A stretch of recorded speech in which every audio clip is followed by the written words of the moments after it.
नमस्कार मेरे प्यारे किसान साथियों, स्वागत है आपका आपके ही अपने किसान हितैषी यूट्यूब चैनल सादाबाद केसरी व फेसबुक डिजिटल पेज पर। आज की वीडियो आप किसान साथियों के लिए बहुत ही ज्यादा धमाकेदार, महत्वपूर्ण व खुशियों से लबरेज कर देने वाली रहने वाली है। साथ ही भविष्य की उम्मीदों के द्वार भी खोलने वाली रहने वाली है। किसान साथियों, जिस बात का हम पिछले कई दिनों से लगातार अपनी वीडियोस में जिक्र करते आ रहे हैं, बताते आ रहे हैं, आज वो पूरी तरीके से सच साबित हो गई है, वो भी प्रत्यक्ष प्रमाण के तौर पर।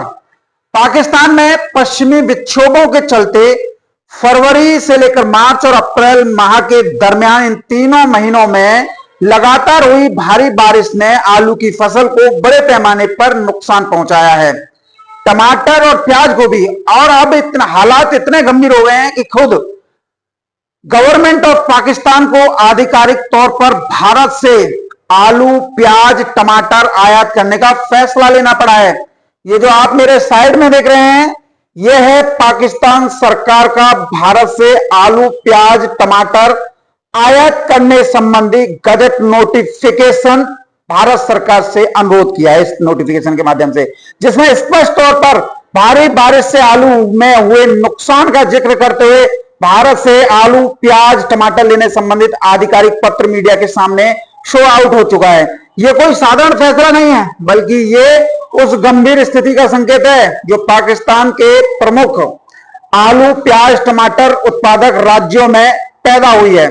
पाकिस्तान सरकार द्वारा भारी बारिश और फसल बर्बादी के बाद भारत से आलू, प्याज, टमाटर आयात करने का फैसला केवल एक सामान्य प्रशासनिक कदम भर नहीं है, बल्कि पूरे दक्षिण एशियाई कृषि बाजार में बड़े बदलाव का जो है संकेत जो है विश्लेषणों द्वारा जो है माना जा रहा है। जो विश्लेषण करता है उनके द्वारा मार्च 2026 तक पाकिस्तान के कई प्रमुख कृषि क्षेत्रों में लगातार हुई बारिश ने खेतों में खड़ी आलू की फसल को सबसे ज्यादा नुकसान पहुंचा है। पंजाब हो, सिंध प्रांत हो, जिसके बाद यहां आलू की आपूर्ति अचानक कम हो गई है और जनवरी में ज्यादा थी और मार्च में कम हो गई और मंडियों में दाम तेजी से बढ़ने लगे। जब किसी देश को अचानक आपातकालीन आयात का फैसला लेना पड़ता है तो इसका मतलब साफ होता है कि वहां घरेलू उत्पादन बाजार की मांग को पूरा करने में पूरी तरीके से असफल हो गया है और अब बाहरी बाजारों पर निर्भरता जो है बढ़ गई है। यही स्थिति है पाकिस्तान में जो है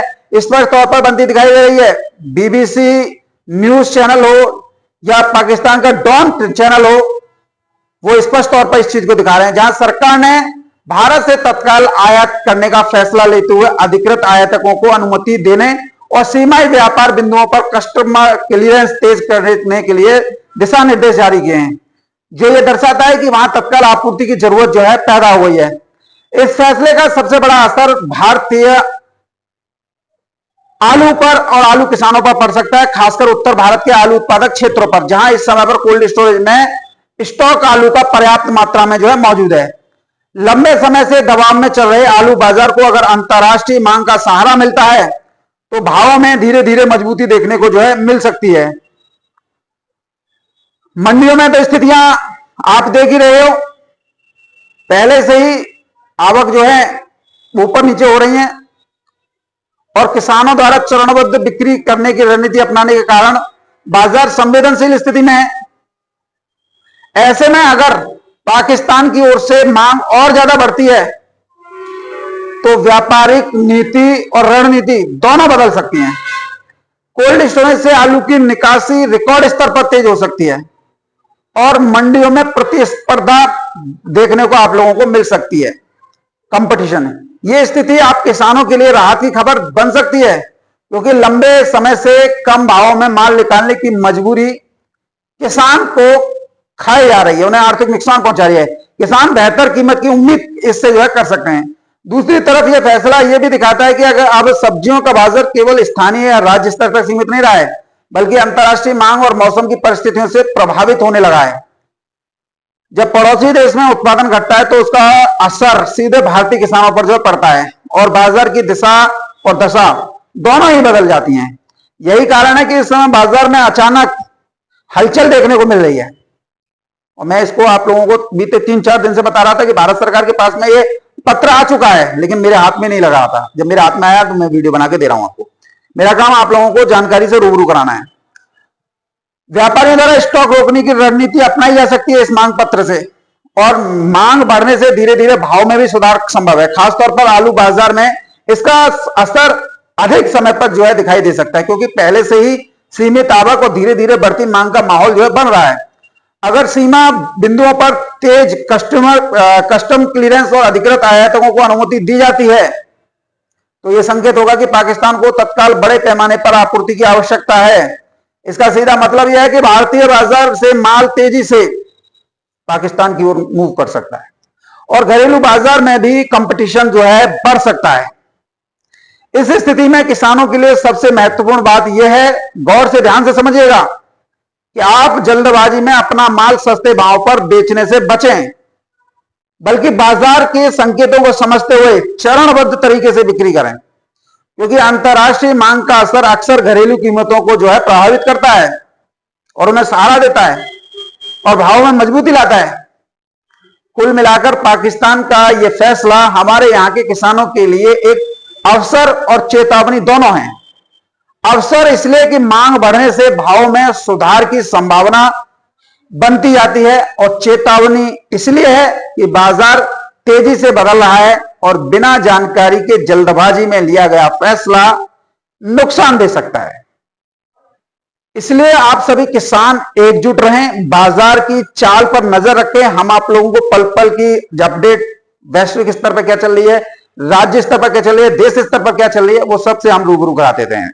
इसलिए आप समझदारी से बिक्री करें। जब पड़ोसी देश सब्जियों के लिए दरवाजा खोलते हैं तो इसका फायदा आप किसानों को ही मिलता है, जो अपने माल की पहचान कर लेता है कि मेरी माल की कीमत क्या है, और सही समय पर फैसला करते हैं हमारे किसान जो हैं। यही समय है धैर्य रखने का, रणनीति बनाने का और बाजार की इस बदलती स्थिति का फायदा उठाने का। हालांकि यहां मैं एक बात स्पष्ट कर दूं, पाकिस्तान को आलू, प्याज और टमाटर भेजने का अंतिम निर्णय भारत सरकार को ही लेना है। इसे कोई नहीं ले सकता सिवाय गवर्नमेंट ऑफ इंडिया के। लेकिन इतिहास इस बात का गवाह रहा है, जब जब पाकिस्तान ने भारत से इन तीनों कृषि उत्पादकों की मांग की है और भारत सरकार ने मानवीय आधार पर इन तीनों चीजों को पाकिस्तान भेजने की अनुमति दी है, तब तब बाजार में तेजी देखने को मिली है। लेकिन एक दिलचस्प और चिंताजनक पहलू यह भी रहा है, कई बार निर्यात के बाद घरेलू बाजार में अचानक आपूर्ति बढ़ने, नीति परिवर्तन या व्यापारिक दबावों के कारण किसानों को अंततः नुकसान जो है उठाना पड़ा है। इस बार जैसे ही पाकिस्तान से आयात का अनुरोध सामने आया है, बाजार में एक बहस तेज हो गई है और किसानों, व्यापारियों, विशेषज्ञों तथा आम लोगों की अलग अलग धारणाएं, अलग अलग प्रतिक्रिया भी सामने आने लगी हैं। जहां एक और आलू, प्याज, टमाटर उत्पादक किसान और निर्यात समर्थक इसे अपने लिए गोल्डन चांस मान रहे हैं, वहीं दूसरी ओर ऐसे लोग भी सामने आ रहे हैं जिनका कृषि से या आलू, टमाटर, प्याज से कोई संबंध नहीं है और वे राजनीति से जुड़े हुए हैं, अपना पॉपा फिट कर रहे हैं और भावनात्मक प्रतिक्रिया देते हुए भी दिखाई दे रहे हैं। कह रहे हैं चाय फेंक देंगे लेकिन पाकिस्तान को नहीं देंगे, पाकिस्तान को भूखा मार देंगे। जबकि विशेषज्ञों का मानना है कृषि व्यापार को भावनाओं से नहीं बल्कि आर्थिक और रणनीतिक दृष्टिकोण से देखना चाहिए। जाने माने कृषि अर्थशास्त्री डॉक्टर अजय प्रताप सिंह का कहना है कि अगर पड़ोसी देश में किसी चीज की कमी है और भारत के पास अधिशेष स्टॉक है, जैसे अल्लाह मचला बम्पर आलू ज्यादा है, तो इस निर्यात से किसानों को सीधा लाभ मिल सकता है, क्योंकि इससे घरेलू बाजार में मांग बढ़ जाएगी, जो स्टॉक ज्यादा बताया जा रहा है उसका दबाव भी कम हो जाएगा और किसानों को बेहतर कीमत जो है मिल जाएगी। अन्य कृषि अर्थशास्त्री डॉक्टर प्रबल प्रताप सिंह का मानना है कि भारत जैसे बड़े कृषि उत्पादक देश को क्षेत्रीय आपूर्ति संतुलन में भूमिका निभानी चाहिए, क्योंकि इससे किसानों की आय स्थिर होती है और बाजार में मजबूती आती है। वहीं कृषि निर्यात विशेषज्ञ विवेक अग्रवाल का कहना है कि पाकिस्तान को सीमित और नियंत्रित निर्यात की अनुमति देने से भारतीय आलू, टमाटर, प्याज किसानों को बहुत बड़ा फायदा मिल सकता है, क्योंकि इससे अंतर्राष्ट्रीय बाजार में भारत की विश्वसनीयता और ज्यादा बढ़ेगी और भविष्य में अन्य देशों के साथ व्यापार के रास्ते भी जो है खुल जाएंगे। डॉक्टर धर्मवीर प्रजापति का कहना है, जब भारत संकट के समय पड़ोसी देशों की मदद करता है तो इससे भारत की कृषि शक्ति और व्यापारिक प्रभाव दोनों मजबूत होते हैं।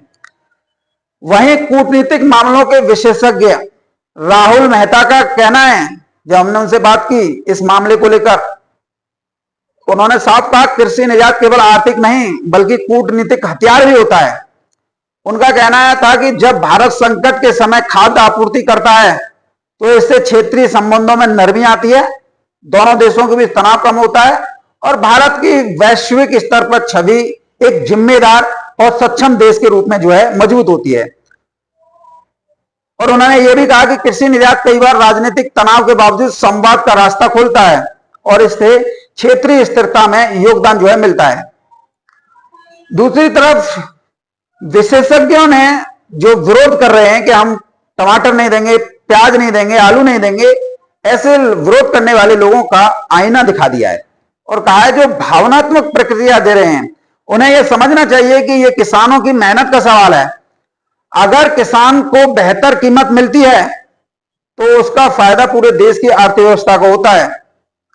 कृषि उत्पादकों को फेंक देना या रोक देना न तो देशभक्ति है और न ही समझदारी, बल्कि यह किसानों के साथ अन्याय है, क्योंकि मेहनत किसान करता है और नुकसान भी वही झेलता है। इसलिए इस मुद्दे को राजनीति या भावनाओं से नहीं बल्कि किसानों के हित, आर्थिक संतुलन और कूटनीतिक लाभ के नजरिए से देखा जाना चाहिए। अब आप बिल्कुल मत दो, भारत से दुबई जा रहा है, दुबई से उल्टा पाकिस्तान आ रहा है, या तो आपका ही चीज रही है ना पाकिस्तान में, वहां बस टैग बदल जाता है। क्योंकि जब पड़ोसी देश संकट में होता है और भारत जब मदद करता है तो इससे किसान भी मजबूत होता है, बाजार भी मजबूत होता है और देश की अंतर्राष्ट्रीय स्थिति भी मजबूत होती है। इसलिए यह फैसला केवल व्यापार नहीं बल्कि किसानों की आय, बाजार की स्थिरता और क्षेत्रीय कूटनीति से जुड़ा हुआ बहुत बड़ा निर्णय जो है माना जा रहा है। अगर केंद्र सरकार ले लेती है तब ऐसी स्थिति में किसानों को भावनात्मक नारों और उकसावे से दूर रहना बेहद जरूरी है, क्योंकि फेंक देंगे, दुश्मन देश को नहीं देंगे, वहां की आवाम को भूखा मार देंगे जैसी बातें सुनने में भले ही जोशीली लगती हैं, हृदय को ठंडक प्रदान करती हैं, लेकिन जमीन पर इसका नुकसान केवल और केवल किसान को ही उठाना पड़ता है। किसान महीनों की मेहनत, महंगी खाद, महंगे बीज, महंगी मजदूरी, महंगी सिंचाई और 10 रुपए सैकड़ा या इससे भी अधिक की ब्याज लेकर फसल तैयार करता है, कर्ज लेकर। और जब बाजार खुलने का मौका आता है तो भावनात्मक बहसों में उलझाकर उनको अपने उत्पादों को बिक्री करने से रोक दिया जाता है या खुद ही रोक लेते हैं किसान। यह नुकसान में बेचना ही समझदारी नहीं बल्कि आत्मघाती फैसला भी साबित हो सकता है। अगर किसान को अपनी उपज को फेंकने या रोकने की मानसिकता अपनाई है तो इससे न तो सरकार को नुकसान होगा न ही व्यापारियों को, बल्कि सीधे तौर पर आप किसानों की जेब पर इसका असर पड़ेगा। कई बार देखा गया है कि जब निर्यात के अवसर मिलते हैं तो बाजार में मांग बढ़ती है और किसानों को बेहतर भाव मिलने की संभावनाएं जो है बनती हैं। लेकिन ऐसे समय में कुछ लोग राजनीतिक रोटियां सेकते हैं और अपना पोपा फिट करने के लिए भावनात्मक मुद्दे उठाकर किसानों को भ्रमित करने लगते हैं। जो लोग खेती से जुड़े नहीं होते उन्हें यह समझ नहीं आता कि किसान लगातार बढ़ रही लागत, खेती जोखिम भरा काम बन चुकी है और कई किसान कर्ज के बोझ तले दबे हुए हैं, कर्ज लेकर खेती करते हैं। तो ऐसे में यदि बाजार खुलता है और पाकिस्तान से निर्यात की संभावनाएं बनती हैं तो किसान को उसका पूरा लाभ उठाना चाहिए, ना कि भावनाओं में बहकर अपना ही नुकसान कर लेना है। यह भी आप लोगों को समझना जरूरी है कि कृषि उत्पाद कोई राजनीतिक हथियार नहीं है। इस पर तो नेता ही राजनीति करते हैं, लेकिन आपका उत्पाद आपकी मेहनत का परिणाम होते हैं। आपका काम धरती का सीना चीरकर फसलों का उत्पादन करना है जिससे देश का पेट भरता है और उस आपका अधिकार है कि आप अपनी फसल को जहां बेहतर मूल्य मिले वहां बेचें, चाहे खरीदार कोई भी हो, कोई मायने नहीं रखता है। आप लोगों का उद्देश्य अपनी लागत निकालना और उचित मुनाफा कमाना होना चाहिए। अगर आप किसान फसल को केवल राजनीतिक कारणों से रोक रहे हैं तो इससे आप किसानों का सबसे ज्यादा नुकसान होगा जो बड़े स्तर पर आप आलू प्याज टमाटर की खेती करते हैं और जिनके पास हजारों क्विंटल स्टॉक होता है। इसके अलावा छोटे किसान जो कर्ज लेकर खेती करते हैं, तो उनके लिए यह स्थिति और भी गंभीर बन जाती है कि हम नहीं देंगे, फेंक देंगे, क्योंकि उन्हें समय पर पैसा चाहिए होता है ताकि वे अपनी अगली फसल की तैयारी कर सकें। इसलिए किसान भाइयों, आपको ऐसी मानसिकताओं से दूर रहना चाहिए कि हम फसल को फेंक देंगे लेकिन पाकिस्तान को नहीं देंगे या निर्यात नहीं करेंगे। यह निर्णय न तो आप लोगों के लिए व्यावहारिक है, न ही आप किसानों के लिए हित में। समझदारी इसी में है कि आप अपनी मेहनत की कीमत समझें, बाजार में मिल रहे अवसरों का लाभ उठाएं और भावनात्मक और राजनीतिक बहसों में उलझकर अपने नुकसान से बचें, अपना फायदा देखें। आपको राजनीति से नहीं बल्कि आर्थिक मजबूती से मतलब होना चाहिए। जब आप मजबूत होंगे तभी खेती किसानी मजबूत होगी, तभी हमारे देश की कृषि अर्थव्यवस्था भी मजबूत बनेगी। नहीं तो सरकार देख रहे हो कितनी ओलावृष्टि हो रही है, कितनी भारी बारिश हो रही है, क्या आंधी तूफान आ रहे हैं, कोई सर्वे नहीं है, किसान की कोई सुन रहा है। यही नेता लोग आपसे नारे लगवा लेंगे, न जाने क्या क्या करवा लेंगे। आज आप अपनी फसल को, चाहे आप हरी सब्जी की फसल हो, चाहे बागवानी फसल हो, चाहे आपकी खाद्यान्न फसल हो, गेहूं है, ये चना वगैरह है या सोयाबीन है, कितने बड़े पैमाने पर नुकसान पहुंच रहा है? किसी से छुपा हुआ है? नहीं ना। आज कोई आपके साथ में खड़ा है, सब सिर्फ पूरी बयानबाजी हो रही है।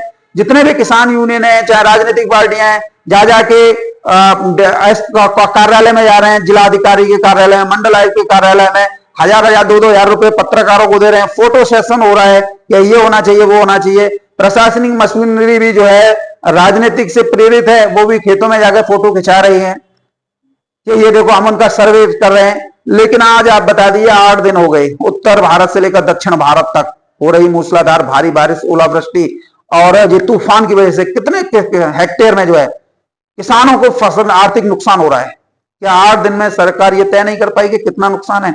और फिर नुकसान का अगर सर्वे है तो फसल की लागत आ रही है 1 लाख रुपए, मुआवजा दिया जा रहा है 1000 रुपए। क्या यही वो सोचते हो आप जो है?